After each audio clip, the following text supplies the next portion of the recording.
Hello, listeners. You may notice that this is episode 222, while last week's episode was 223. That's because this episode was delayed 2 weeks due to some personal matters which occurred 2 weeks ago, right when I was working on editing the podcast. One of our other audio engineers did This Week in 5 episodes, so those were able to release on time. Both episodes recorded in the first half of January, before those complications. So I know it's confusing, and for that I apologize. Here's Retro Encounter 222, our 223rd episode.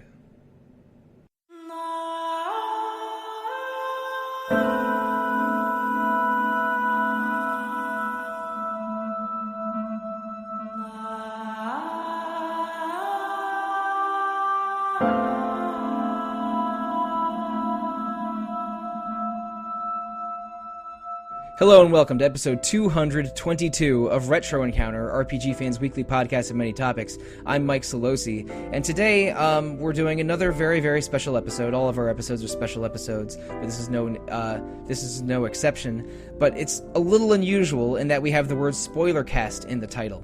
Now, you probably know that Retro Encounter is not afraid of spoilers. We spoil the hell out of games all the time, so why would I even include the word Spoilercast in this episode title?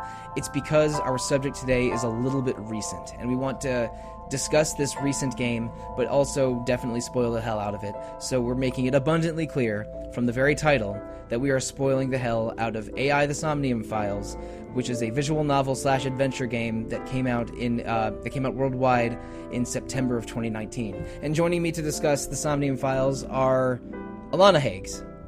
Hey everyone. Caitlin Argyros. Hey guys. Leona McCallum. Howdy. And Tyler Trosper. Hello. Okay, we have a full house today. That's 5 people. Definitely 3 queens and 2 kings. And I think that part of why so many people were interested in this episode, I had at least one other person ask me if they could join, is because when you play this game, you immediately want to talk to people about it. Yes. Yeah. That was definitely the feeling I had. AI the Somnium Files it's a pretty interesting murder mystery from start to finish. It has some wild moments of drama and plot twists at the end. So that's the kind of thing you want to immediately turn to someone else that's played the game and talk about it, which is basically the point of this entire podcast. So Alana and Caitlin, but before we recorded, you told me that this is your first time ever playing a game by Kotaro Uchikoshi. Is that correct? Yes. Mm-hmm. All right. I'm stealing myself for the shame. No shame. Just excitement because you get to play these games. Yeah,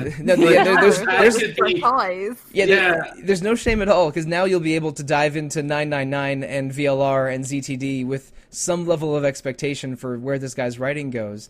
Uchikoshi has been writing visual novels for about 20 years or longer. He wrote Ever 17 and a bunch of PC ones in the early 2000s, and then the Zero Escape trilogy of 999's Virtue's Last Reward and Zero Time Dilemma, which have sort of different presentations and budgets. You could sort of tell between each of those games, and that made him sort of his popularity spike worldwide. But he's always known for some pretty entertaining, quirky characters, some interesting science fiction ideas in his writing. And he likes playing with timelines and sort of like and uses the classic visual novel gameplay style of multiple endings or multiple pathways in weird ways. And AI the Somnium Files I think is right near the top of his work. I think it's as good as VLR or 999, which are 2 games that I adore that we've talked about on this podcast before. So I'm starting with you, Caitlin. This is your first Uchikoshi game. What was your overall impression? Let's say early on and then after playing. Early on, I don't know. Like I was intrigued by the sort of cold open, starting right off the bat. No introduction other than here's a dead body and try to figure out what happened to it.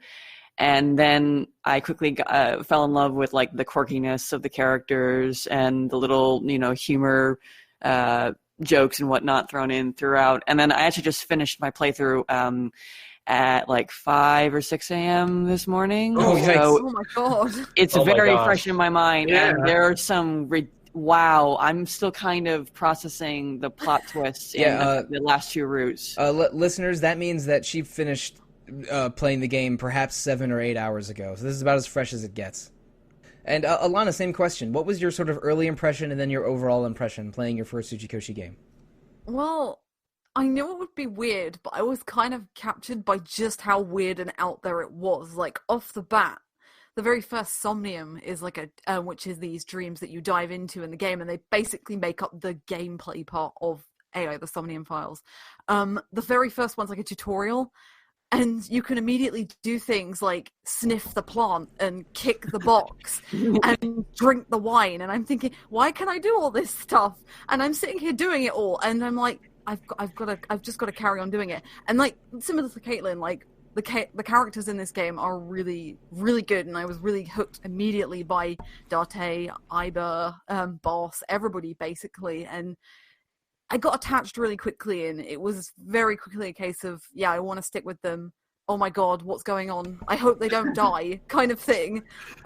So it was a pretty wild ride, and then by the end of it, I was kind of in a similar position, and like, no, I just want to play all of them now. So, yeah, it was a lot to take in, and I'm still processing stuff a month later, so it's pretty normal, I think, to take a while to adjust to the end of these games. Right on. And Alana, I'm in a similar boat to you. I finished this game in December, and I immediately had to edit or rewrite my games of the year write-up to include AI, and I think it was a similar case for you, just based on the timing of it. But Leona. Yes. You and I were on podcasts on 999 and Virtue's Last Reward. I think about 2 years ago, like end of 2017, beginning of 2018. Wow. I think. Yeah, I mean, I'll take your word for it. I don't totally remember. I don't totally remember because you and I were both using code names for that episode. So that's right. Yeah. So it got a little weird, but you've played you've at least played those Uchikoshi games before. How do you think AI stacks up, and what was your impression by the end? I really, really like AI. It's probably my second favorite of his. I would say Virtue's Last Reward is my favorite. Then I'd go AI, then 999. So yeah, I rate it very highly. It's definitely the one with the most production value put into it. Agreed. I mean, ZTD almost didn't get made and needed to be helped in part by crowdfunding. So like that game was held together by gumdrops and toothpicks and was visually not the most impressive game. But AI is almost the opposite. AI is a pretty clean looking game with attractive character models and animations and just like, I don't want to say it feels expensive, like I'm judging an episode of Project Runway, but it the game doesn't feel broken and is just a good looking visual novel. Definitely. Yeah, it probably depends what you play on though, because I played on Switch and had lots of issues. So Yes. I played on PS4 and had some loading times, but I want to issues. rebuy it on PC. And I played on runs better. PC, and my playthrough was pretty much perfect. So. Okay, yeah. That's what I thought. So it sounds like that PC is probably the best version, followed by PS4, then Switch. Uh-huh. That's interesting. I never knew that. So Tyler, which version did you play on, and how do you think AI stacks up against the rest of Uchikoshi's oeuvre? Yeah, I also played it on Switch, and I had some issues like with slowdown, but out of all of them, this might possibly be my favorite. Played the 999, Virtue's Last Reward, and Zero Time Dilemma. I don't know. I just like really, really like the characters. I feel like this game had more time to like breathe and be able to. The characters were able to get more fleshed out than the other series. It's definitely very well paced. I thought. I feel like action was constantly going, but you were constantly getting room to talk to the characters and get to know them. It was quite interesting. Yeah, exactly. Well done. This is not a short, breezy game. It's about 25 hours, I think. And there's 5 story paths, which is fewer than the 9 endings that you get in VLR, and I think 6 endings or so in 999. Yeah. But it doesn't feel like there's much wasted time. Every ending in Somnium Files focuses on a different character or a different group of characters and has slightly different events that take place. But it all feels very focused. Like whenever you do a new ending or go down a new path, you learn something new or something happens differently that's at least interesting. And again, it's a 25-hour visual novel that gets a lot of mileage out of these characters. Regarding ranking of them, the only Uchikoshi games I've played are the Zero Escape trilogy and this one. I think this might be a tie for first with VLR for me, followed by 999, and then a distant fourth place being ZTD. I played Ever 17 and Remember 11. Oh, okay. By Uchikoshi, and I really enjoyed them, but they feel like they're definitely like you can see the beginnings of where maybe the Zero Escape trilogy were starting in them. But I'd struggle to place them in the sort of same tier as much as I enjoy them and love them as the more recent Uchikoshi games. Yeah, and if you look at his writing list of writing credits, he doesn't always get to make the puzzle games he wants to make. Sometimes he's like sometimes he like ghost writes some anime adaptation game. I'm looking at his video game list right now, and in 2003 it says unknown erotic visual novel. Yes, I read. Yeah. No, I do remember reading about that. It was in the I think in the lead up to when ZTD was coming out. He mentioned, oh yeah, there was a visual novel project that needed a writer, so I got paid to be an uncredited writer on that one, but I won't say what it is. I bet that's the most mind twisty erotic visual novel. But it was like just one interview soundbite, like, oh yeah, I got paid to write an erotic visual novel. So his career isn't always making these kind of games, but I think now that he has some level of success, this is sort of what an Uchikoshi game is. It's like a science fiction flavored visual novel with good writing and characters for the most part, and some and always at least some interesting puzzle mechanics. We've talked about Somniums and endings and timelines a little bit already, but let's go more into the setting of the game. Like Caitlin mentioned earlier, you go in pretty cold. You are a detective. You arrive at a murder scene. You speak to some investigating officers and other police staff. And check out this body that's been arranged on a carousel's horse, and you learn a little bit about the game. You have some level of amnesia, so you can't remember everything that's happened to you before 6 years ago, and you have an eye missing. So the police gave you a little artificial intelligence eyeball named Aiba, short for AI ball, and Aiba is it manifests as a sassy anime girl in your brain, and Date and Aiba use some of his eye technology, like some X-ray vision and long-distance vision, to serve his investigations. And the eyeball mechanics, like, they probably could have been cut, but they're never unwelcome. I think they're fine. You know what I mean? Yeah, they're just like they're not important to the gameplay or anything. They're just more window dressing. Yeah. Like Aiba's important, and the fact that Date has an eye missing is important. Yeah. But being in the game is fine, I think. The bigger science fiction gameplay twist is the Somnium, which is a little bit like the movie Inception, which is technology that allows someone to enter the dream of another person. And inside that person's dream, there's manifestations of their subconscious and psyche, and Date, by using Aiba as his avatar, navigates through these Somnium in the form of puzzles to uncover secrets or hidden feelings of the subject, and then by going in there, and his superior boss can watch the Somnium like on a TV screen out from the outside, and then popping out, they can use information they found in the Somnium to further interrogate or question subjects, which is cool. We'll talk about more specific Somniums later, but. This is a pretty wild setting. Like, it's maybe slightly more grounded than the nonsense that happens in VLR and ZTD. But that's which is crazy. Which is it's like, which is so bright. Yeah, that really says more about those two games than this game. But it was a cool mechanic, and being introduced to those via the first crime scene and the tutorial Somnium. I think it was a very strong first hour to get its hooks in the player, especially since the first Somnium you visit is Date's own, and he has amnesia, and what you see in that first Somnium, are scenes that become more important later in the game, which I thought was a pretty impressive bit of foreshadowing. Yeah. Well, What go was ahead. that Jennifer Lopez movie where she went into people's dreams and it was like a murderer? Right, Wasn't and no, and it was a serial killer that had fractured parts of his psyche, it and kind she's of reminded me The of that. Cell? yeah, The I think that's Cell. it. Yeah, that's Oh my it. Yeah, god, yeah. No. yeah. The twist of that one is It there's just came to me. there's a twist in that movie that's kind of dark actually. Yeah. I kind of like that movie, to be honest. Yeah, no, it was all right. And like you can make a comparison to The Cell or Inception to the Somnium Files, but there's actually a different movie I want to talk about later in the episode. Oh. But I think that these sci-fi concepts and gimmicks in this game,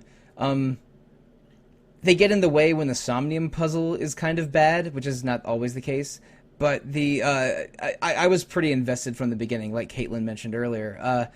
So Caitlin, if we move forward in the story a little bit, what was something in the first half of the game, either a case or a character or a Somnium, that sort of made you think, all right, I got to play this thing through to the end? Because I know what my answer is for this, but go ahead with yours. Well, I think just right off the bat, when you get to Mizuki's Somnium, because I didn't realize that the Somniums were how you changed the route you were on, how you changed the events of the game. That's right. So I started playing that Somnium, and I wasn't looking at any sort of guide. I was just like trying to figure it out, and I wasn't able to heal her aphonia, and got on the blue or the purple route, depending on like. That color's a little weird. It's like a dark magenta. It's kind of it's a weird, like it could be blue, but it could be purple. I don't know. But yeah, and so I was like, okay. And I immediately knew that, I had gone off a branch because I checked the flow chart, and I was like, oh. So I went back and I tried to figure out, how do I get on the other route? And the immediate sort of like difference just in the cutscene right after you finish the Somnium, if you're able to heal her versus not, was like, okay, this is kind of cool. Sort of that whole cerebral thing of like Somnium maybe can be more than just a tool for like finding information. Like, could you actually use a Somnium to affect change in a person? Sort of like an Inception kind of thing there. And then like I went back and I did a little reading that suggested that perhaps I would be better served doing the red routes first as opposed to the blue routes. So I went back and redid that Somnium and started along that path. And by that point, like after Mizuki Somnium, where you have some time to like do some investigating and get some character details, I started getting really interested in Date and the mystery. It was already apparent there was a mystery involving him, that he was something to do with him was involved with what happened 6 years ago and the original serial killings, because Boss could not be more obvious that there was something going on there. And then just I fell in love with his snarky interactions with Aiba, like her being like sometimes like his conscience or just like the long-suffering companion to his stupidity or his. Oh no, it's definitely a buddy cop relationship that they have. Oh yeah, Oh, absolutely. So much so that I need a sequel with them. I do too. Like I'm sitting here. Rati and Iva, let's do it. Yeah, I'm sitting here just thinking about the whole thing, and I kind of like I don't have time because like we have other games to play for this podcast that I have to start. But I want to just sit back and replay it again. Oh yeah. I don't know if Uchikoshi has time for a sequel because he's in that 2Kyo Games collective right now, and I think they're working. Yeah, they're working on 4 projects at once. I think it's 3 games and 1 anime series with the Uchikoshi's team and the Danganronpa team. So that's intriguing, but still, I think that we're going to get all of those before he ever revisits Somnium Files. But back to the routes. I think this is explored more, or at least addressed more in 999 in VLR. But Uchikoshi likes, or many of his games allow you to go down different routes, like a lot of visual novels do, but also have, like, he supports the idea of something you learn in one route can be remembered in another route. which Yeah. which is explored very heavily in the Zero Escape trilogy, but only hinted at. Not spoil the Yeah, trilogy. but only hinted at here. Like Yeah. near the end of Somnium Files, he'll remember some detail about the killer and say, how did I know It that? actually goes Yeah. back further than that. It goes like Ever 17 has it.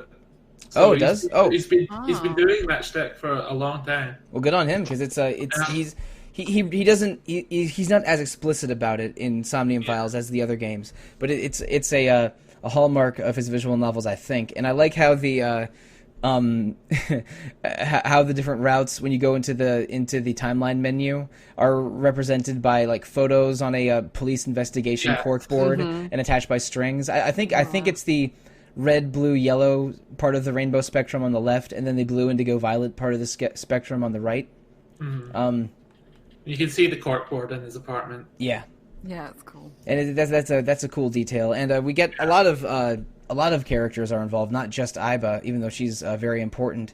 The first murder victim is a woman named Shoko, and her husband Renju are casual acquaintances of Date. Like they're drinking buddies for the past several years. And their daughter Mizuki was having a difficult home life, so she temporarily moved in with Date, which seems extremely sketchy at first glance. But Right. having a maybe a 10 or 11-year-old girl living with an adult man who's just a friend of their parents. But I think as you play the game and you realize just how awesome Mizuki is, and how hard Date is trying, and how quietly terrible Shoko and Renju are.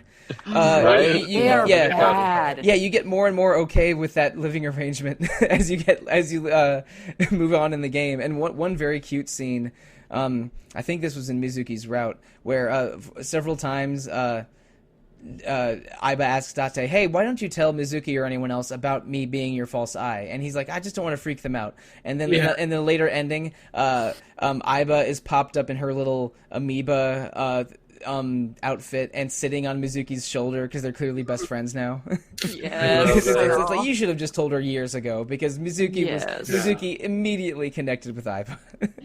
I really appreciated the non-conventional family units in the game, and it's something you don't see very often. Yeah. Growing up in a poor part of Scotland like I did, there was a lot of kids who lived with, people who weren't their parents at the time and stuff like that. So it was really nice to see. I really could relate with that and stuff like that. So that was really nice. And Mizuki's also a little bit exceptional. I mean, she appears to have super strength and is a martial arts genius. Oh, yeah. And She swings a mean pipe. her weapon of choice is a Mike Hagues style section of lead pipe. Yes.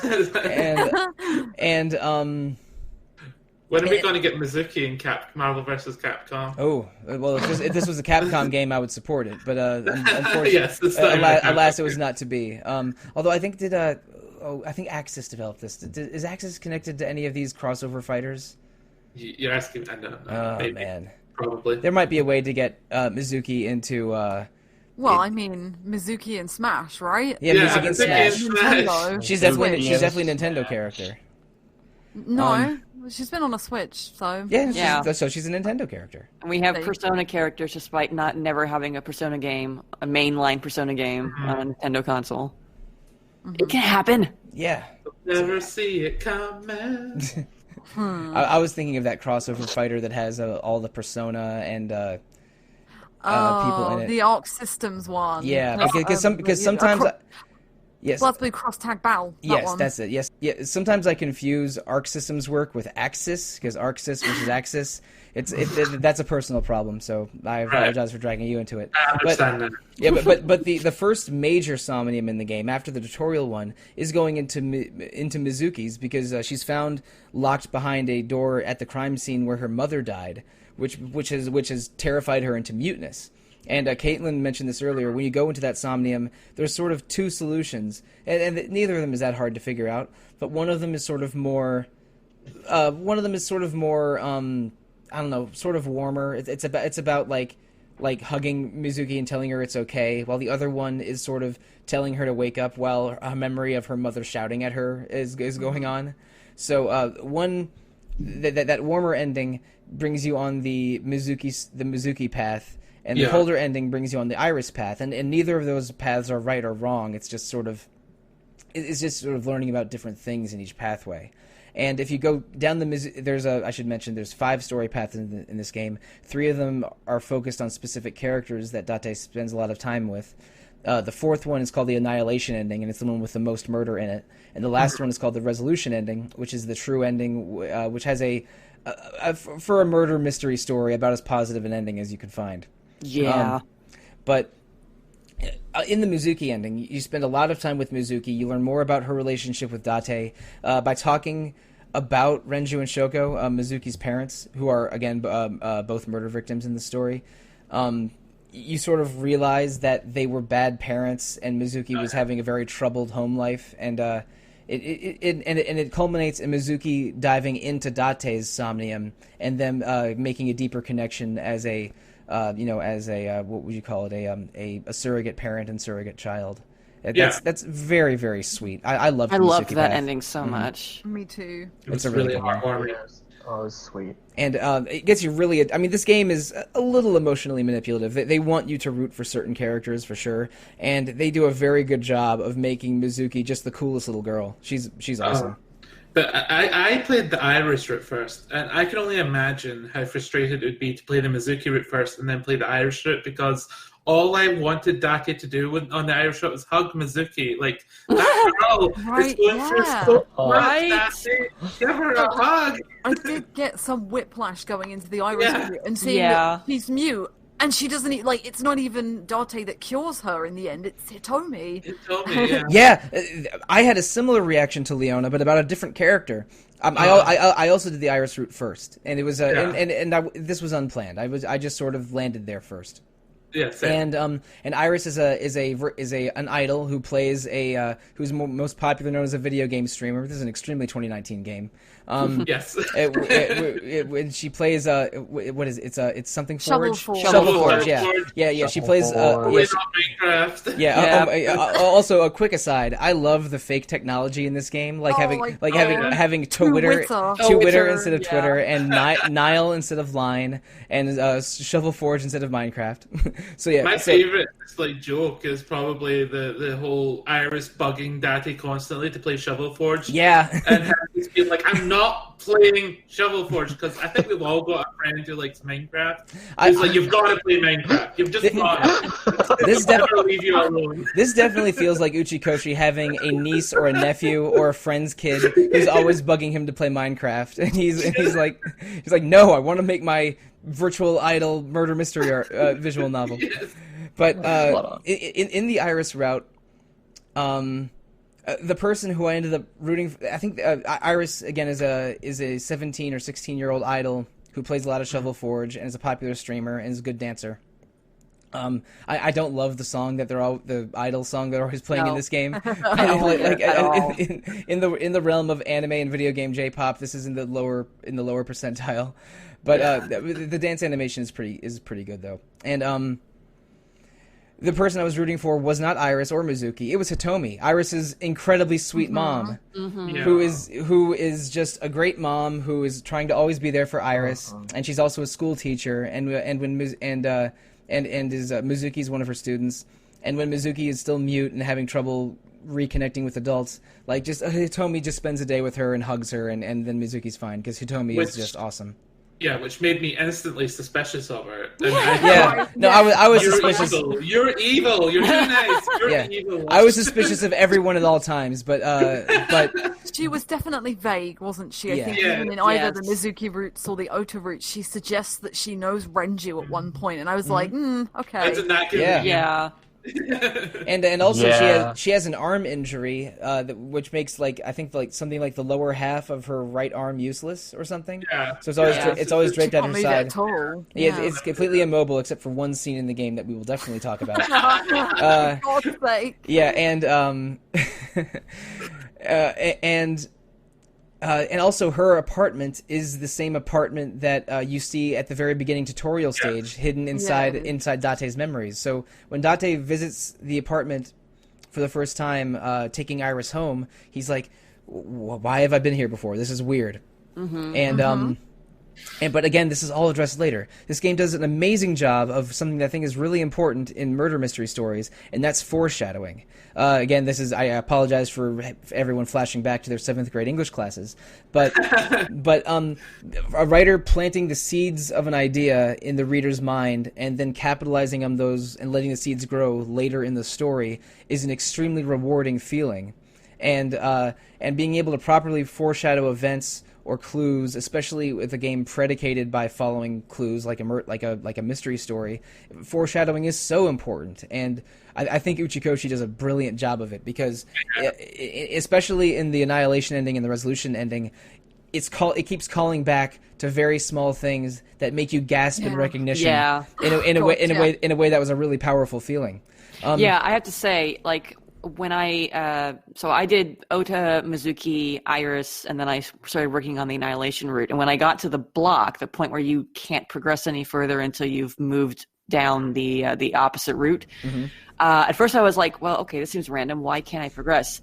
And then I got rid of that block by moving down the Resolution route, and I realized immediately afterwards when I got to the very next scene why it was necessary that I had seen part of the other route, because that for on the Annihilation route, the key plot point that you need is the idea that consciousnesses can be swapped if you stay in Somnium too long. We should mention this is not told until near the end of the game, but there's a time limit on these Somnium puzzles because they hint at dire consequences if you remain in the Somnium for longer than 6 minutes. And then you learn at that part of the Resolution route that the consequence is you swap consciousnesses with the subject, which is A, insane, and B, made me immediately think of the movie Face Off, which is yes. and when I learned that in the Resolution route, which is the second path I tried to go down, although I did run into blocks at one point, like you did in the Annihilation route, Caitlin. I immediately thought to myself, oh my God, this isn't Inception, this is Face Off. And that, is a big key to the murder's evil plot. But we'll get to that in a little bit. There's 5 endings in the game, which we've said over and over, but 3 of them are focused on specific characters: Iris, Mizuki, and Ota. And then you have Annihilation and Resolution. The one of those 3 we haven't really talked about yet is Ota, and he's a young man in his 20s. And he's a sort of a stay-at-home with who's either between jobs or doesn't really have a job, and his mom works at his family's diner. But he's a big otaku. Like he's a nerd who follows around Iris and is even white knighting her online, which is a great 2019 thing to put in the visual novel. Like I'm playing this game for less than 2 hours, and I'm like, I'm investigating an internet asshole who's white knighting a pretty idol girl. This is the best. From his own comments. Yeah. Yes. And it did not. Yeah, it did not. Shit. Again. It did not endear me to Ota because, like, man, who's this asshole? Why is he wearing a Kamen Rider belt? Right. That's right. Yeah, that's what I thought immediately. Yeah, that's exactly. A Kamen Rider belt. Yeah, Tyler, this is amazing that this might be the first time you and I have podcasted together, and this is the perfect opportunity to talk about Kamen Rider for 45 minutes. But we'll have to save. You guys make me up when you're done, okay? We'll save it for another time. About 5 minutes from now. But yeah, like he's a rather unlikable otaku at the beginning. But when you spend more time with him, he has sort of a plot moment where he actually saves Iris from the killer, which is a surprising character jump from him. But and then when you go into his route and after his Somnium, which we will talk about, you learn more about his relationship with his parents, and that brought a moment of sweetness that I was not expecting out of Ota, because it learns about how hard his parents worked, and how his mom is sort of slowly slipping into dementia, but is still trying to do the best for her son and defend him when he's a suspect. And in that part of the story, she confesses to the murders when you and your police boss are staring at each other, going, "Okay, we know Ota's not the killer. We know she's not the killer, but we have to go into her Somnium and get her to just." to just admit that she's not the killer. Let's be honest, it doesn't take boss much to make you go into someone's song. I know, right? No. Right. It's like, Date, sync with her. Yeah, it's like, this is questionable technology that could permanently mess with someone's psyche, but they're throwing off like these sync orders like they're fireworks on Independence Day. They are very, very okay with like hurrying along with this questionable technology. But the game works the legality of these things. Yeah. Yes. I was thinking about that. Like, I'm wondering, okay, this storyline aside, the Somnium program is not a matter of public record. how do they actually like use what they learn in these dreams, like from a legal perspective? Because it's a dream. It's not like it's physical, tangible evidence. How would that stand up in court? They even mention it's not admissible in court, and they can only use it to either take another to basically follow another investigative thread, right. or to use the information to confront the subject in an interrogation, and then you can get maybe a confession out of it. But you cannot use Insomnium stuff. Somnium Which seems stuff. insane considering Oh, the it's amount insane. of money that developing like this technology must have cost. You also never see them how they get them into the chair. It's like Right. I know. sneak up on them with a stun gun, just like shoot it in the chair, and then everyone's Although fine with it. do they not inject them with a kind of anesthetic? Yeah, They mentioned sedating them, but we never see someone being sedated, which would have been an interesting choice. No, I'm good with that. Yeah, cool. But anyway, at the point, sort of just before you go on the Ota route or the Mizuki route, Iris starts acting a little strange, and she seems to know a few things that she shouldn't know about the murders. And again, Iris behaves very differently on the in the blue-violet half and versus the red yellow-green half. And when you go into her Somnium in the red yellow green half, it's like an empty warehouse with TVs with murder victims from the killings from 6 years ago. I'm not gonna lie. The point at which I realized why that was the case, which we'll get into, I assume, that was one of the mind-blown moments. Like, I kind of was sitting on my couch and I went, because it made so much sense. Yeah. And the first time I went into it, I just was like, okay, this is random. But This is weird. No, it's not random. Was she the killer? Was she the killer 6 years ago as a 12-year-old? That doesn't make any sense. Yeah. Right, yeah. Also, like, why is Date in the Somnium as well? Like, why is he in the glass? Yes. I might have seen this wrong, but is this the place where you see Soul Sejima with big boobs? Depending on how you start the Somnium, yeah. Right. That's how Yeah. it is. What's No one going said on? anything about that. I was expecting someone to point out the fact that Sejima had boobs, and I was like, Yeah. no one said it. And we should mention, So Sejima is a middle-aged man in his 60s, dressed in traditional Japanese garb, and a member of the Diet, which is the Japanese version of Parliament or Congress. So like a 60-year-old politician with boobs who is interfering with the investigation a little bit, because some parts of the investigation lead to Date questioning So, but he doesn't really get anywhere. And then when you go into Iris's Somnium, like, why is there So Sejima with boobs? Why is Date shown in the reflection of something? Why are these murder victims from 6 years ago shown being killed? And let's go into the current murders versus 6 years ago murders briefly. 6 years ago in this game, there was a series of serial killings called the Cyclops murders, and each victim was a woman and had one eye removed. And I think it was the right eye for those. It was correct? the right eye, yeah. Yeah. Mm-hmm. And then in these murders going on right now, the press decides to call them the new Cyclops murders because it's a bunch of people being murdered, except they aren't all women, and they have their left eye removed instead of their right, which makes the police, at least in some dialogue with Boss and others, think, maybe this isn't the same killer because we think that killer is in prison.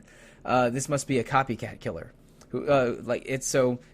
Ideas like that get thrown around in the first half of the game, and a lot of people get roped into this. There's clues that point to So Sejima.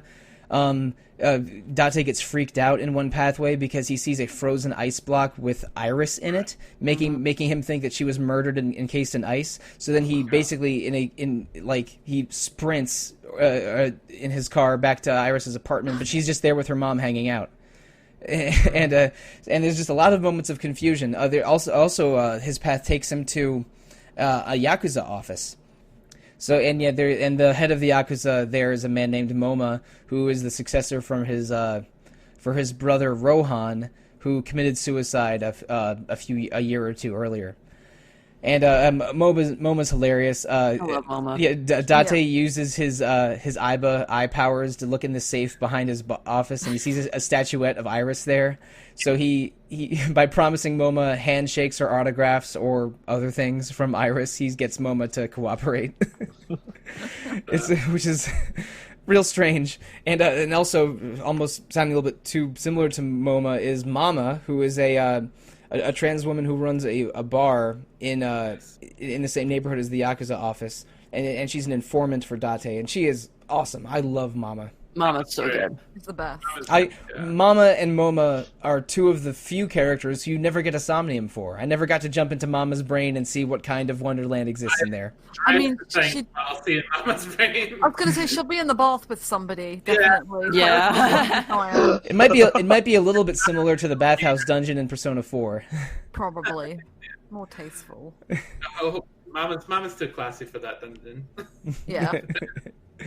So yeah, again, listeners, if you have already played this game, then you know all about this. But if you haven't and are somehow listening anyway, this game has a bunch of colorful weirdos in its cast. And good on this game for just coming out and saying through Mizuki, LGBT people are great. Yeah. It's really a Japanese game. That's groundbreaking, honestly. Yeah, Mizuki has a lot of very positive, cool things to say about the LGBT community, and it's in a discussion between Date and Mama where Mizuki's present. And like the fan reaction to this was a bunch of people on Twitter saying Mizuki is the official defender of the LGBT community. She is. He said trans rights. She knocks out transphobes with a lead pipe. Yeah. Pretty nuanced though as well, because you've got that, and then you have a couple of minor things. Obviously, Mama's entire stick is never really addressed at all, ever, which is completely fine. Like, why should it be? Why do we need to ask them? Yeah. And she appreciates handsome men, and is wouldn't mind Date being a little friendlier with her sometimes, but not too forward about it. And then there's another relationship between another character we haven't spoken about, Yes. Pewter, and yeah. Renju. That's just randomly dropped in conversation that they are dating. Pewter has a real name that's dropped, and if you don't know that, then you won't realize. But it's brought up again later on a little bit. But yeah, it's just dropped in, and I think I love that. Yeah, I appreciate stuff like this, and nuanced and normal. Like, I love that the game didn't knock it over your head. Like, they didn't have to have dialogue saying, "Oh, you're dating Renju." You just it's a conclusion that you just come to as a player naturally by piecing together those two clues of Renju got this watch from his lover and Pewter gave him the watch. Ergo, they're dating. And then also underneath that, there's a portion, mostly through a lot of the game, actually, through several routes, where Renju is kind of on the run, and Date and the police are looking for him. And it comes out that Pewter, who again is one of the, he's a tech genius that helps run the Somnium technology, and which is supervised by the boss. And he's sort of the tech in the room when the Somniums take place. There's a scene where Renju's parts of the game where Renju's on the run, and it's revealed later that Pewter definitely broke police protocol and at one time possibly even betrayed Date and Boss, depending on how whether it's a betrayal or not is up to your own. Well, it's a fine line for it, aren't there? Yes, there are reasons for it, but he twists him around his finger. But why?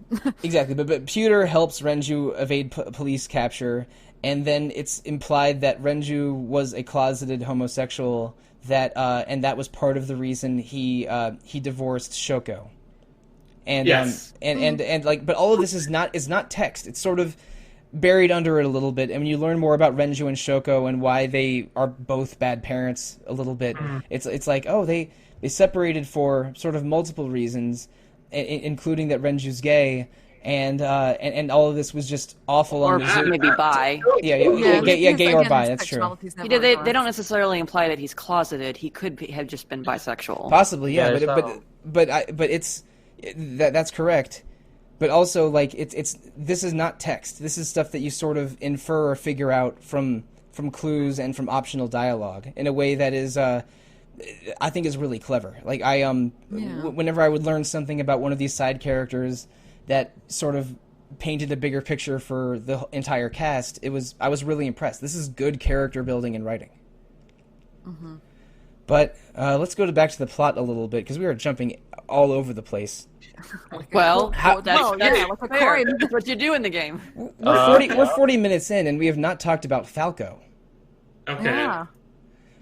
Falco is is in prison, and he is alleged to have committed multiple murders, but is imprisoned for an undetermined attack that took place a few years ago.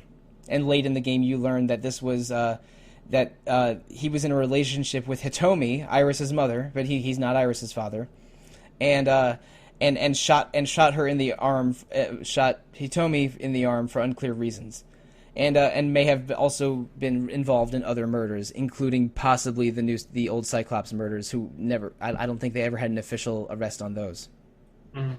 So it's confusing. But Falco is a convicted killer and a dangerous man, and voiced by Albert Wesker's voice actor. So you know to be suspicious of him. Oh yeah. Yes. DC Douglas. Yeah, and you have a very tense interview with him when he calls Date out of the blue and says he knows who killed Shoko, even though Shoko's death hadn't been publicized yet. And that leads to you interrogating him, and then in one route, you enter his Somnium, and then that starts you on the Annihilation ending. And in another route, again, because of Pewter's influence, although you don't learn this until later, he escapes police custody and goes on the run. So it's all of these characters, some of them hiding things, some of them not, because I don't think Ota's not really hiding anything. Even when even when you go into his Somnium, it's basically an exaggerated version of when he rescues Iris from the killer. Yeah, he either lies or he extremely exaggerates things, doesn't he? That's just his whole character, I guess. But I guess that's hiding. And that Somnium where basically there's a scene in the red yellow green side where as a color person, this is killing me, by the way. I know. where Iris is captured by the killer, and she's about to be killed on on a factory bandsaw or something. And an ice cutter, yeah, an ice cutter. That's what it was, because it was a factory with a lot of refrigeration and ice blocks in it. And Ota jumps in to rescue her, and depending on which route you did in that warehouse Somnium inside Iris's mind, either Ota in both routes, Iris calls Ota to help her escape Date's custody. And in one route, he hits Date with a wok from his Chinese restaurant, and Date wakes up in about 2 hours, and Ota manages to save Iris. And in the other route, the attack happens in Mama's bar instead, and he uses a stun gun or a taser instead of the wok, and that means that Date's knocked out for about 3 hours, which makes him too late to get to the factory in time. And when he does arrive there, both Ota and Iris are dead, and Iris has her eye removed, but Ota does not. But if Ota and Iris survive, then you jump into Ota's mind to find out exactly what happened, and you get a very exaggerated version of the story. And Tyler, here it is. That is a lot like a Japanese tokusatsu show. Yeah, even down to the music. Yeah, it's so super dramatic, and down to the music and the poses and the special attacks. That's what did it for me. Yeah, and the poses and exclamations are taken from Kamen Rider shows. You can find a list online, but the two that I recognized immediately were O's. Not O's. Double and Gaim. He says now count up your sins with the with the Kamen Rider double pose, and he says I'm gonna take this stage with the Kamen Rider Gaim pose. So I he does 5 or 6 of them, but I recognize 2. So yeah, if you're a Kamen Rider fan, this is a top 5 game of all time. That Somnium also had one of my favorite references, because the game's full of little references to pop culture and other video games. Like Kojima gets name dropped if you investigate a random rock. Yeah. So, but in Ota's Somnium, if you have Aiba jump into the barrel, she says war has changed, and then talks about how a cardboard box would be better. And I was like, MGS reference. There is also a Yuri on Ice reference when you skid across the ice. That was the first one I got, and I was like, no, hang on, are we doing this? Are we really doing this? Yeah. Like, yes, we are. Yeah, And then there's like a Oh whole my God. exchange where they go Adrian and Rocky at one point. I was like, I loved all the little references and Yeah. the things, especially that you get for just like either checking out random stuff in Somnium, or I was obsessively clicking on every green thing in Yeah. any scene because you could get lots of side dialogue. But the best one is the investigator at every scene who's Kagami. Kagami who's Kagami. and Dante never gets his name right, which is Poor guy. hilarious every time. I clicked through Kagami's dialogue 12 or 15 times or however many times it took every single crime scene. Jeez, his name's Kagami, and then Kagami gets mad and said, "Hey, don't butt in our act," basically. And there's another one where he gets the name right, and Kagami's like, "Oh my God, you said it right," and Dante's like, "Wait, no, that can't be it. It must be Konami." It's like, it's. I love the random ones where like you click on a locker and somebody whispers, or you click on the kitchen door at Sunfish Pocket and you hear the chef arguing with someone about preparing fugu fish. There's Gordon Ramsay. Yeah, Gordon Ramsay, and I was like, I love those little random things. It's so much fun. It's a really funny Bosses. script. Oh, I was just saying, like, Boss's friend Mario that's in her yeah, office. the mannequin. Oh, yeah. There's so much funny writing in this game, but I think it might be about time to get serious. You don't want to talk about porn magazines? Oh, Yeah. we should talk about porn magazines before we talk about. Favorite porn magazine sequence. Go. Okay, well, no. First, before that, let's talk about the action sequences in general, because there's quick time event moments where basically like things like shootouts or action scenes where you have to time button presses, and this is probably easier on PC or PS4 if the slowdown was pretty bad on Switch. It was awful on Switch. You guys know that I was mentioning this in Slack, how I kept failing the first button press at the end of the Mizuki route, QTE, Yeah. even though I was like spamming the button, but it has to probably be because of the slowdown with the Switch version. It doesn't register it as much. Yeah, that was the only one I had trouble with as well, so... I didn't have trouble with any of them, but I think playing on PS4 might have helped that because I didn't experience major slowdown at any point of the game, just occasional loading times, but multiple times during these more than just the action sequences, but especially during them, Date finds porno magazines, or at least Aiba alerts him to the presence of porno magazines, and when that happens, Date excitedly exclaims "Porno mag!" and his speed and reflexes, I think, triple is what Aiba says. 2.6 times. Yeah. Yeah. I thought it was a Gundam reference where like turning red made you go 3 times faster or something. But yeah, there's a lot of porno magazine jokes that give Date's superhuman reflexes and briefly turn the game into a Deadpool movie or something. Yeah, it's a real like I don't know, tone whiplash between like action scenes and the rest of the game. I find. Again, Yeah. it's just like Face Off, where weird detective drama turns into gun-fu action for no reason. I don't feel like they had to do it for every QT. There's like 7 of them, and every time it's like, Yeah. I'm taking advantage of this for you, and it's like, Yeah. like even the one in Hitomi's house with the flower, and it's a cookery magazine, Yeah. not a porno magazine. I'm just like, you can see that's a cooking magazine. Like, come on, dude. No, but got a little I think tired. Kind of like, I think Aiba might be rewriting his visual Probably. input to make Yeah. the cooking magazine seem like a porno mag. Augmented reality and all that.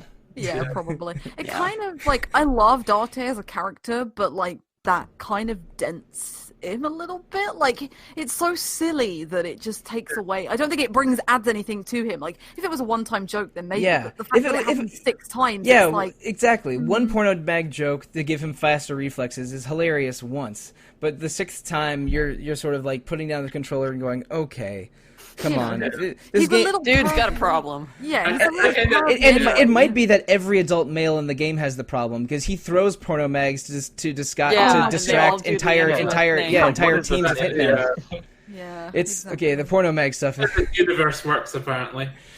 Yeah, the porno mags are basically weapons of mass destruction in the Somnium Files universe, and weirdly crucial to the plot of the game. But let's get serious for a second. I'm going to just straight up say who the killer is, because this is one thing that I think the game does not do as well as other games. The killer is a man named Saito Sejima, who is So Sejima's son. So Sejima's son. Say that 5 times fast. Who has a condition in his brain that where he can't properly produce. Is it dopamine?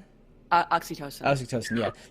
He gets lots of dopamine, but only when he kills people. Yes. His brain cannot produce certain chemicals and neurotransmitters properly, which means he can only experience pleasure while killing people. And 6 years ago, he killed his first person when he was 11 or 12 years old, which was longer than 6 years ago. More like 18. That was 18 years ago. And 6 years ago, the Yakuza Rohan, the one who committed suicide a few years earlier, discovers this about he covered up the murder from 18 years ago, and Rohan, because he has he has a brain condition where he can't properly perceive the left side of things. Rohan has an obsession with women's eyes, and Saito has killing urges. So they work together, where Rohan will help him pick targets, sort of put Saito in a position to kill a woman, and then Rohan will remove the woman's eye and then cover up the murder with his Yakuza people. And they killed, I think it's like 4 or 5 women 6 years before the start of the story, doing that.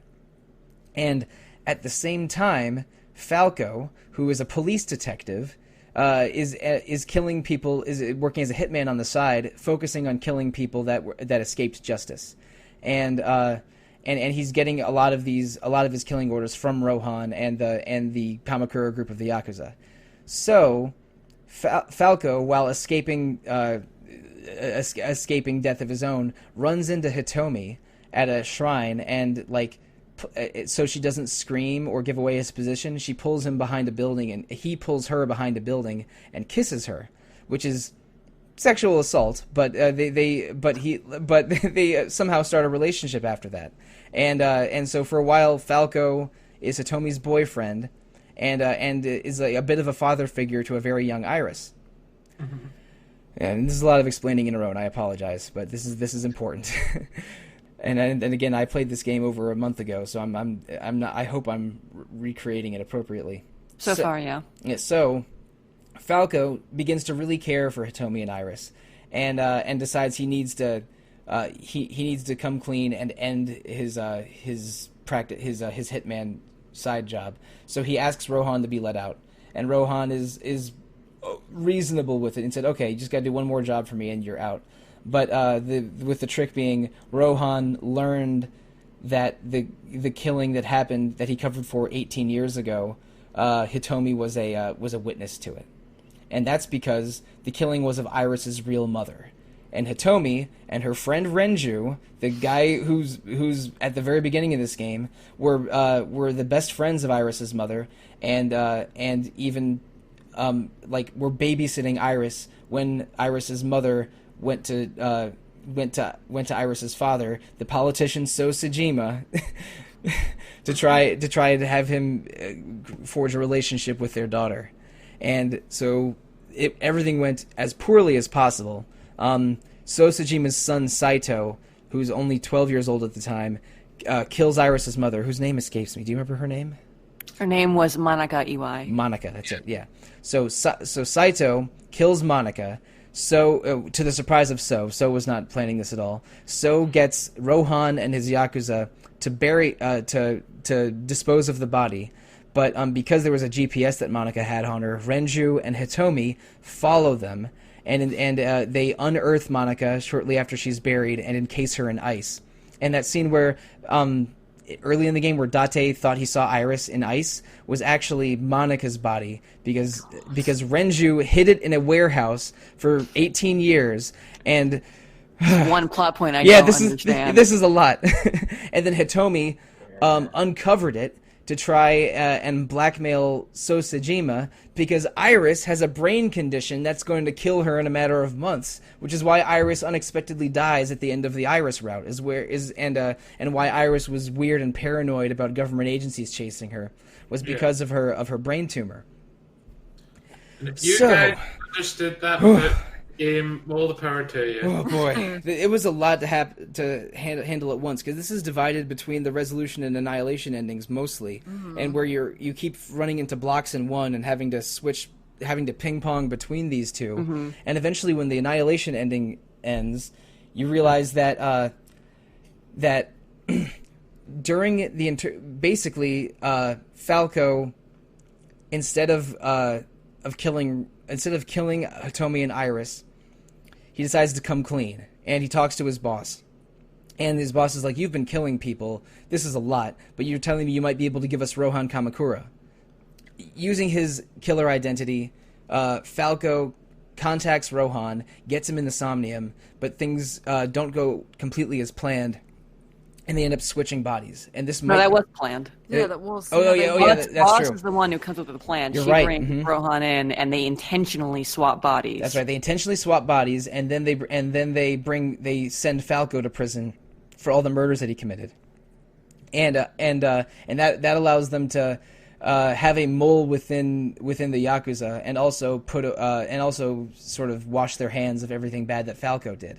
But Rohan, in Falco's body, escapes custody and decides to go kill Hitomi and Iris. So Falco, in Rohan's body, goes to their apartment, and we witness the incident where Hitomi's arm is badly injured, and so after that, Falco goes to prison, and Falco, in Rohan's body, knows he can never be with Hitomi ever again. So they decide to use this new position of Falco being inside Rohan to try and get to the bottom of the Cyclops murders, because they knew he was connected somehow. And it was because of the right eye thing and working with Saito, which we mentioned earlier. So Falco, inside Rohan, goes directly to Saito and asks him details about the murder, which Saito volunteers, but also realizes that something's fishy. So Saito has some of his father's men capture Falco inside Rohan, and uses drugs to make him confess everything. Sorry about all this. This is a lot at once. Saito gets a hold of another Somnium device, a prototype one. Their sync device. Yes, a syncing device. But it's a prototype where it requires that someone's left eye be removed before you go inside. So in one of several disgusting scenes of eye removal, Saito rips his own eyeball out. Yeah. And attempts. That part was awful. Yeah, and attempts to switch bodies with Falco, who's inside Rohan. But something goes wrong, probably because the prototype syncing device was not in frequent use. It short circuits or something. So the switch occurs, but leaves both of them with amnesia. And fast forward a while, Rohan, who's really Saito inside Rohan, is in a mental institution, and MoMA takes over the Yakuza group, and Falco, who's our main character, Date, is inside the body of Saito. The entire game, you have been an amnesiac detective inside the body of a serial killer. I really loved that plot twist, I have to say. Yes. I mean, I was suspicious. I suspected that Date in Saito's body was the serial killer. My thought was that he was the killer and that they wiped his mind, and that was why Boss was trying to. Great portion of the game, I thought was the killer, but they're not telling him. Yeah, and then as soon as I was injecting medicine into him. Yeah, I was worried. I was worried about that too, but I eventually gave up on that theory when some murders literally happen while you're driving trying to find the murder. It's at one point it becomes impossible that. No. I mean, I thought he was the original Cyclops killer. Okay. Which technically he's in the body of the original Cyclops killer. Yes, that is more correct than what I was thinking. Yeah. But there was a point where I thought Date was the current killer, but it was only the scene where he goes into the warehouse to discover Manika's body the first time, thinking it was Iris, and Aiba just loses battery or whatever and shuts down. Yeah, right. Be a witness to whatever happens, and I thought, is this going to be a thing where she just conveniently turns off and he murders someone? Yeah. And then he wakes up later. No, it wasn't like that. And yeah, she does conveniently turn off where there's a part of the game, or a part of the game where she's being hacked, where they sort of want Date to be separated from contact with the police station or something. And it is a little too convenient when they choose to do that. Yeah, I kind of like that. It's not that unfair. And it does add to the stakes, I think, in those scenes. The second round of murders happen because Saito starts to regain his memories inside the body of Rohan, and he eventually finds the old machine again, captures Shoko, the very first victim, uses the machine to switch bodies with her, which requires him to remove her eye, and then when Shoko wakes up in the body of a overweight, ugly Yakuza member, she panics and jumps out of a building to her death. So that Rohan's suicide from a while before the game starts wasn't Rohan committed suicide. It was the very beginning of this entire plot. And so the first murder, which appears to be Shoko, really is Saito inside Shoko's body, luring Renju into a trap, switching bodies with Renju, and then killing Shoko with Renju's mind inside her. And then if you go down the annihilation path, Renju switches bodies with Iris and kills, and then Renju's body is left dead in the restaurant. And then the Iris with Saito inside her switches bodies with So Sejima and kills Iris in the factory. Then So switches with Boss, and one of the most chilling scenes in the game is where you see Boss just shoot So in the head. Yeah. But really, I got the Annihilation Lock as my first route. That Mm. was like, Oh my god. Yeah. That was my first route I got. So that was me. A lot of the game just think, oh my god, Boss is evil. Yeah, but really, it was Saito inside Boss's body killing Boss, who was inside So Sejima's body. So it's a face-off plot twist, body switching that. But it's enough explanation that all the puzzle pieces seem to fit. Like, I didn't notice any plot holes that threw me into a rage. Yeah, like I mentioned before, like I didn't understand when I got to that block why it was blocked, and then when I got the detail about consciousness swapping and how that immediately popped up right after that block in the Annihilation route, I was like, okay. But I was still figuring things out. Like I thought originally that maybe Date was just Saito and had his mind wiped, but then you get that tip and it's like, oh no, we're doing body swapping. But even then, I didn't realize like how much we were talking about body swapping. Saito swapping multiple times along that route was kind of like a mind-blowing moment, and then also figuring out who was exactly who was in number 89's body.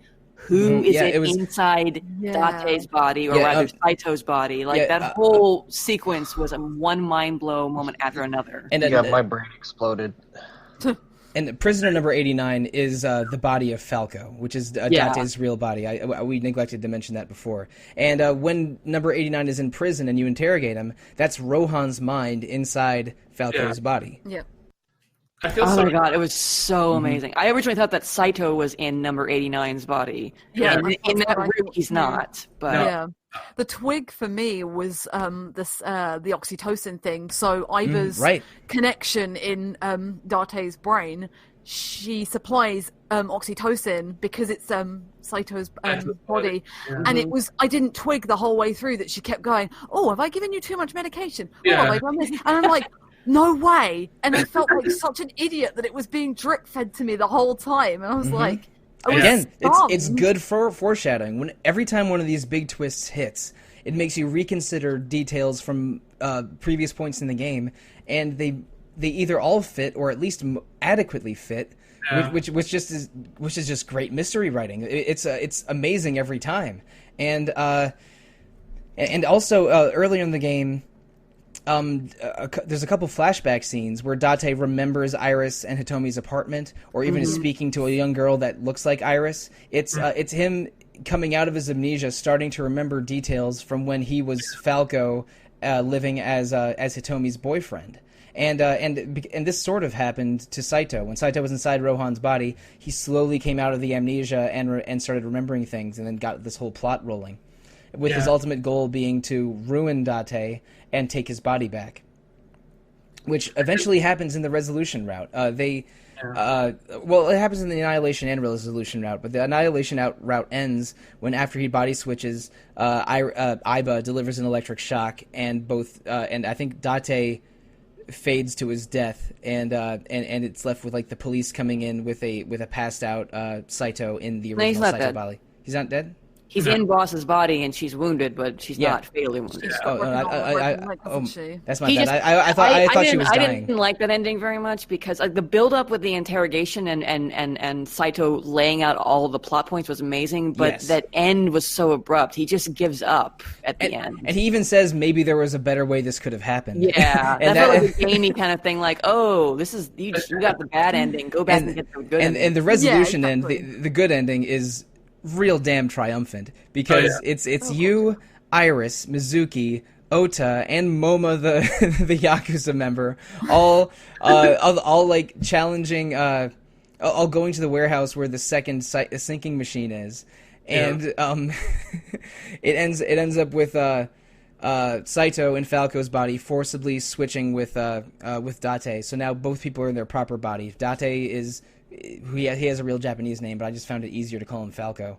So like the real Falco is remembering everything, and the real Saito is back in his original body, and in doing so, the final Somnium is really not you in a Somnium. It's sort of you just sort of existing in like a dreamlike state while Saito walks around, is walking around solving puzzles, syncing with you, and as an observer, it's real weird because you like try to examine objects, but just like sink deeper into a puddle of blood, and it's real weird. You're not really solving the puzzle so much as like being a half observer as someone else is solving the puzzle. Yeah, it was a strange scene, but it ends with basically a shootout with Saito holding a gun to Hitomi. Aiba being slowly hacked, so she can't help Falco she can't help Date like she usually does. Mm-hmm. But then Date calls back to something from near the very beginning of the game. Yeah, they set up a little system very near the beginning of the game. Yeah, that was so sweet, but also I hated it. Oh yeah, it was like self-destruct. Yeah, they established that the self-destruct protocol is for Date to say a number and then tell her a lie. So he said. All the lies you could have told. I mean, I know, you know. So know what he means, but that's the last thing that she hears before she self-destructs. Yeah, so with tears in his eyes, he says the code and then says, "You're the worst partner anyone could ever have." Oh no! I never want to see you again. I was like, no. And then she explodes, killing Saito with a literal head explosion. That was amazing. That was a little gory, but pretty incredible. Yeah. And with everyone living mostly happily ever after, the most I've ever liked Iris the entire game is when she's egging on Date to be her new dad. Yeah. She was so excited that her mom's boyfriend is back and it was Date, the detective she's made a connection with over the course of this game.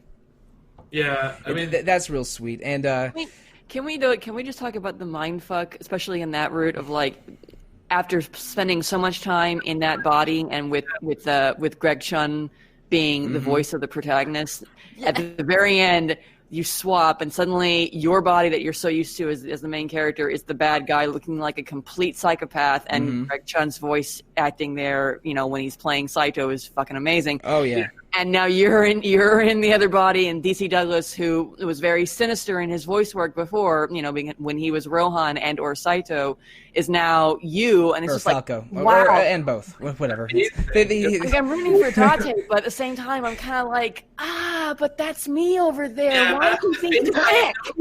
That's the goofy porno mag face that I love. And just the voice work, when you think of what these voice actors had to do, is pretty remarkable. Like I forget who voices Iris, but for a lot of the Red pathway, it's really Saito inside Iris, and she has to act sort of aloof and and suspicious. But in the Blue and Pink pathway, she's has a very sunny personality. And just thinking about different characters that had to act either normally or while being possessed by Saito is remarkable. That happens with Boss and Iris, and not really with Renju, because even though Saito's inside Renju a lot, Renju does not have much dialogue at all. Only a couple flashback scenes, and that's it. Even though he's a very present character. Yeah, you don't actually meet Renju or Shoko in game. It's all through flashbacks. Or as well. Rohan. Well, no, I guess you Or do meet Rohan. Rohan. No, Yeah. not in Rohan's body. It's confusing. You do meet Rohan as a giant eyeball in the in one of the Somniums, which is maybe my least favorite Somnium in the game. The one where the solution is not to answer the phone most of the time. I like that. I like that one too. Yeah, I just hit my head over and over. It was the first Somnium in the game where I just gave up and checked a guide. What was everyone's favorite Somnium? Mine was probably Ota's. Mayumi's. Ota's. Mayumi's and Date's were my favorite. I love Mayumi. So touching. I cried. Yeah. Oh, the one where you go inside Date at the end of the Mayumi route. Mm-hmm. No. Well, the end of the Mizuki route. Yeah, it's right. End of the Mizuki route. Yeah, where you're in the diner and you're putting. Well, okay. Mayumi's I'm talking about two different things. Yeah. Ota's mom is Mayumi's Somnium Yes. in Ota's route and Date's Right, Somnium in right. Mizuki's route. Okay, I was confusing Mizuki and Mayumi because I'm an idiot. But There's so many M's. Yeah, we're throwing around a lot of M's and things that rhyme with I and Japanese words. It's a challenge for me. But anyway, yeah. Oh my God, the one Mayumi's at the end of Ota's route is just completely heartbreaking. It was so good because it was sort of like every part of that Somnium worked to tell that sort of heartbreaking story. The diner and the sort of the yellow tones of the diner, restoring it over time, getting those little flashback sequences that explain sort of the tragedy of losing her husband and then having to support Ota despite having massive debt, and then all of her dementia issues. And then the music also sort of was very somber and sad and kind of fed into all of it. It was like the perfect package of visuals and music and plot. It was so good. And they even incorporated her dementia by having the Somnium sort of crumble and reassemble at different points. Yeah. That was really beautifully done. Very gentle descriptive, like a way of presenting dementia. I really appreciated it. It wasn't like harsh and bleak. It was like, this is her life, and it's like flowery and yellow, but a bit fuzzy, and you really got a sense for it. And when she's remembering happy memories, it sort of stays white and yellow and bright. And then when she has to sort of confront the more difficult memories, it's like you get blackness and bleakness. It was handled very well. I agree. And but I think this game is less about the Somnium and more about the plot. Only because I think that Somniums aren't as entertaining as the escape rooms in the Zero Escape trilogy. I had a few. I mean, like those two I really liked, and I liked a few others. But I think there were more that I just either disliked or was just really neutral on overall than ones that I really loved. A lot of it is managing this point system where you have to use items to make the clock go by slower and just investigate or examine items in the proper order.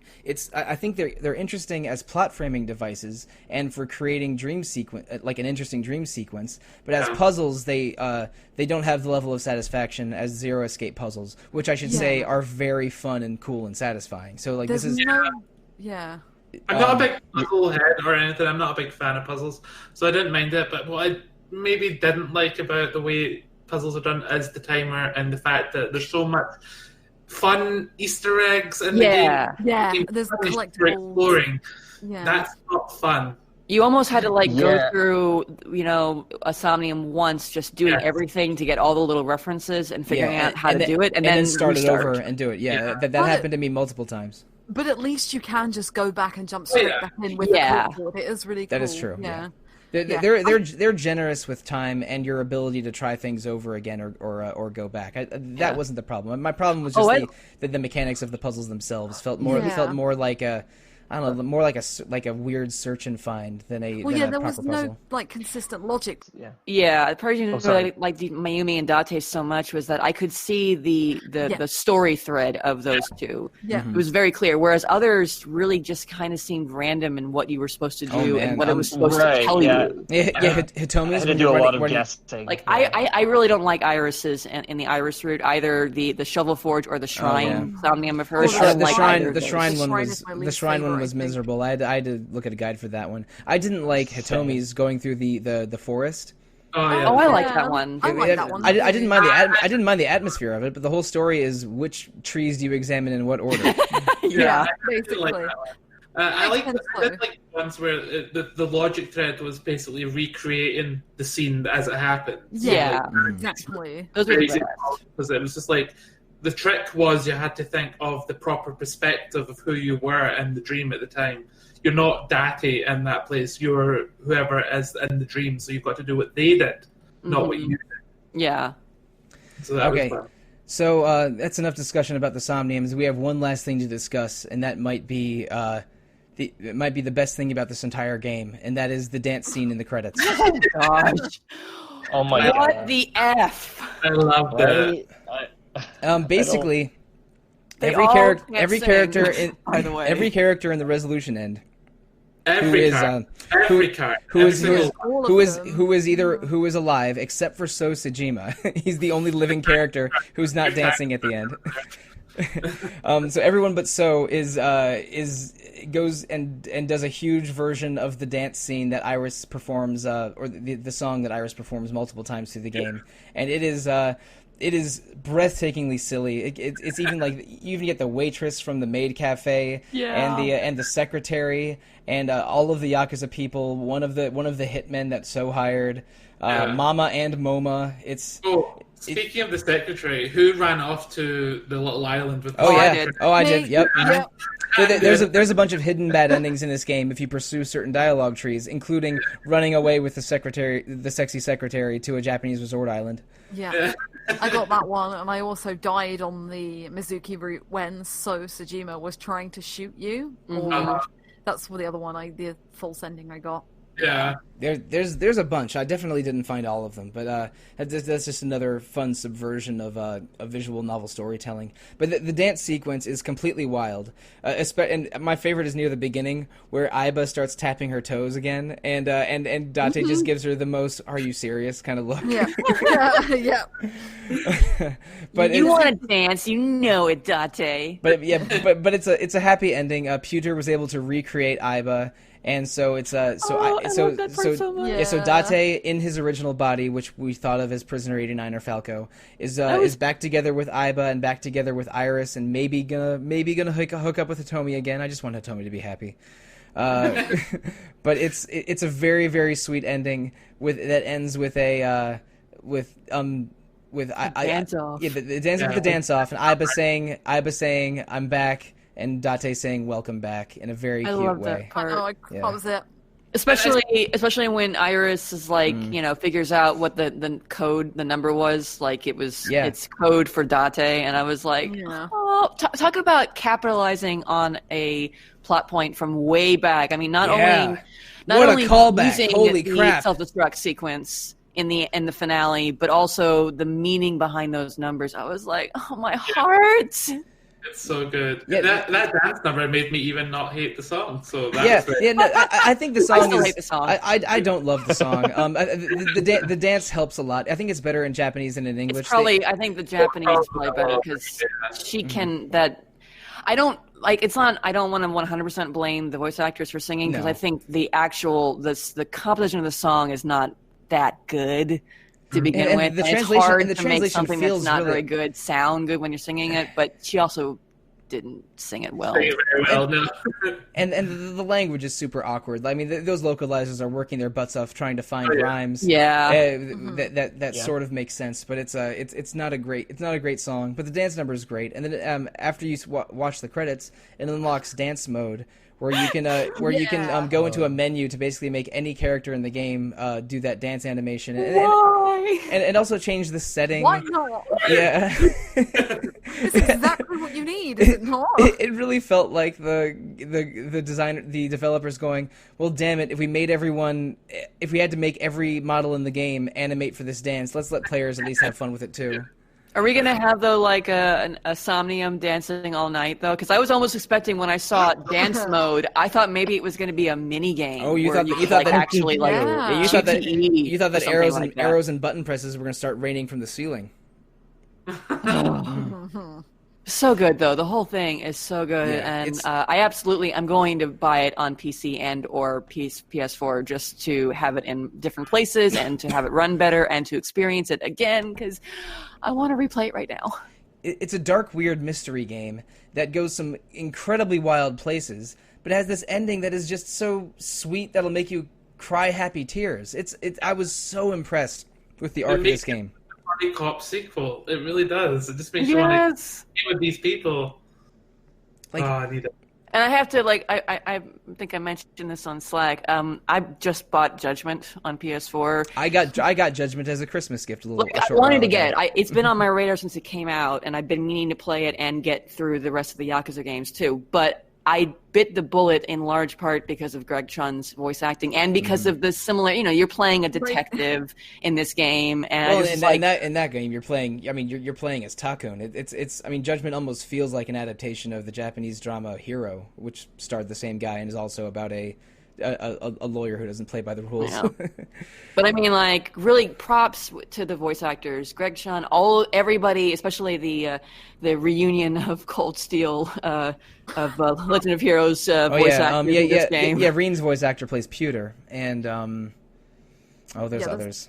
Sean Chiplock is Pewter. DC Douglas is in there. Erica Harlecher, who plays Yuna, is in there, and who am I forgetting besides? I know Boss is someone I know. Boss is Allegra Clark. Yeah.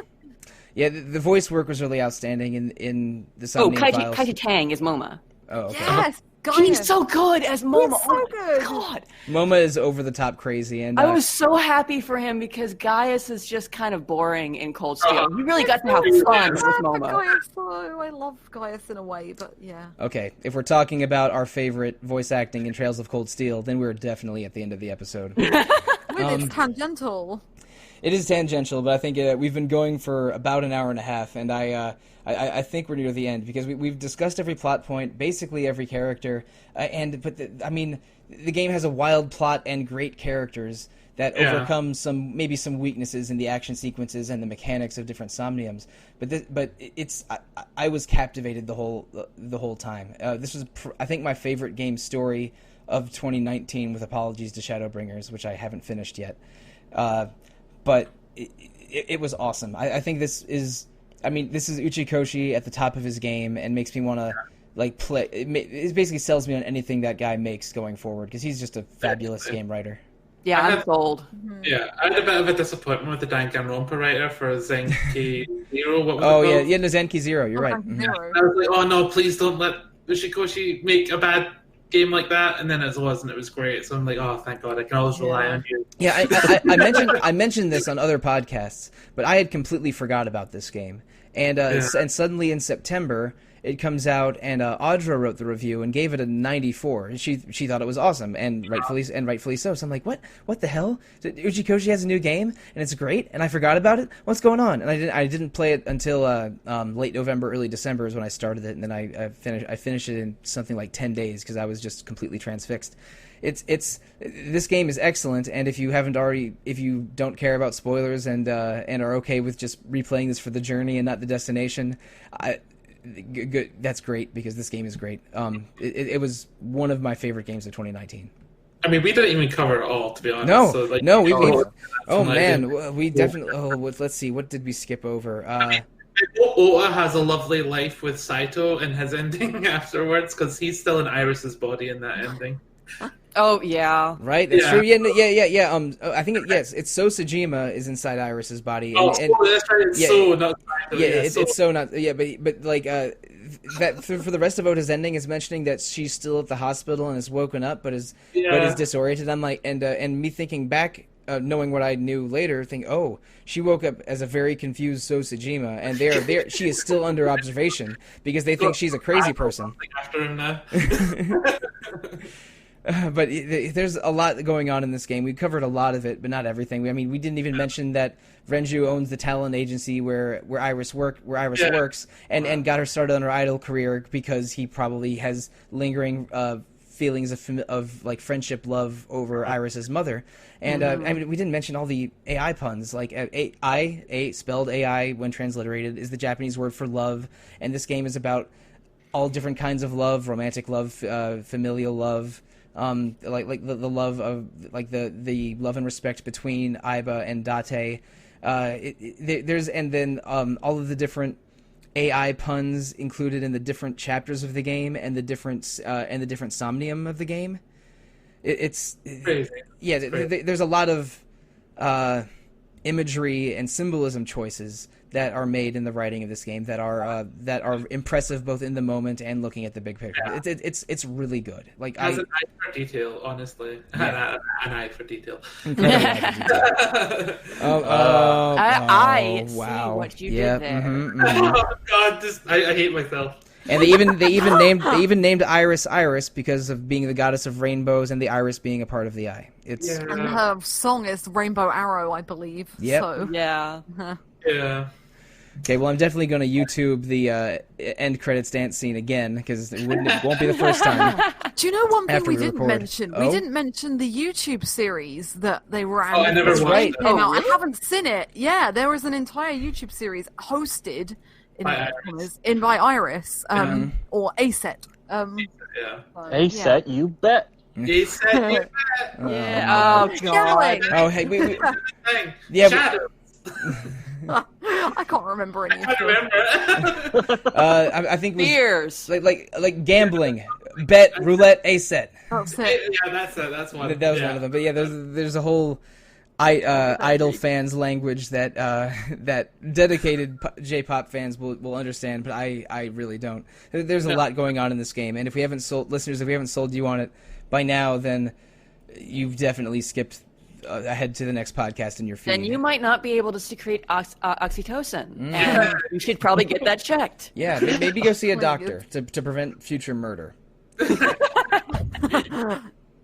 Okay, now speaking of future murder, next week we have an episode on Suikoden 5. Leona, you're part of the. What the hell happens in Suikoden 5? Like, I'm not going to talk about it here until you play it. Okay. I haven't played fine. Suikoden 5, but I had to find a segue somewhere. But so we have part 2 of our Suikoden 5 podcasts happening next week. Then in February we are doing 2 episodes on Nier Automata, 1 episode that's a special romantic Valentine's Day themed episode. And listeners, if you want to reach out to us, the best way to do is email retro@rpgfan.com. rpgfan.com also has message boards, a Facebook page, an Instagram page, a Twitter page, a Discord server, and a Twitch channel with something streaming on Twitch every single day. And also, Retro Encounter is one of 4 fine podcasts on RPG Fan. Random Encounter about randomness, Rhythm Encounter about music, although it's on hiatus, and Phoenix Edge, which is recorded live on YouTube every week and is mostly about current events. So you can review us and those other 3 podcasts on iTunes or Google Play or however you are listening. Please give us all the feedback we can stand. Okay, so now let's give our listeners as much social media information as they can stand. Starting with you, Leona. You can find me on Twitter @StarMongoose. I also am now a Twitch streamer, and I'm streaming in like half an hour. More Nier Automata, but this will be like way later. I'm finishing Nier tonight. StarMongoose RPG Fan. So what do you think you'll be streaming in late January when this comes up? Lost Odyssey. Okay, cool. So, Oh, nice. Yes, Nice, yeah. I bought an Xbox 360 for this. Oh my god! Lost Odyssey's really good. I yeah. can't wait to play it. I hear great things. I need to play it too. Yes, yeah, and it's like apparently like the only Final Fantasy that isn't Final Fantasy. Yeah. well, It's pretty much. well, I mean, there's also Bravely Default, and there's plenty of Final Fantasies not by that name, but Lost Odyssey is definitely one of those. Yeah, and the last thing you can find me on is Discord. You can also find Caitlin on there a lot as well. Yep. She does a lot. I mostly just get sports mad on Discord. I'm a bad Discord user. You pop into the podcast section fairly often. Yes, I update the podcast and then I complain about complain about sports teams. But okay, speaking of people on Discord, Caitlin, how can listeners find you? I am Leon Kazerl pretty much everywhere. Twitter, Discord, everywhere. So, yeah. All right, and Tyler, how can listeners find you? On Twitter, I'm at Cosmos Chaos. That's Cosmos with a K. And Alana, how can people find you on social media? I'm on Twitter at Alana Hagues. That's really the best place to get hold of me. All right, and as for me, Twitter is also the best place to find me. I am at The Real Monsoon most of the time, at Evoker for Dogs other times. I am Monsoon Mike on Discord, and Monsoon on RPG Fans Mostly Defunct forums. So I think we solved the mystery, and we know the identities of both Cyclops murderers. It's Saito, who is barely mentioned in the game at all until he says he's the murderer. If Jessica Fletcher was the main character of this game, it would have been over in 15 minutes. And I'm sorry, it would have been over in 40. It would have been order in 47 minutes. I'm sorry. Including ad breaks. Yeah. Listeners, thank you. Good night and good luck.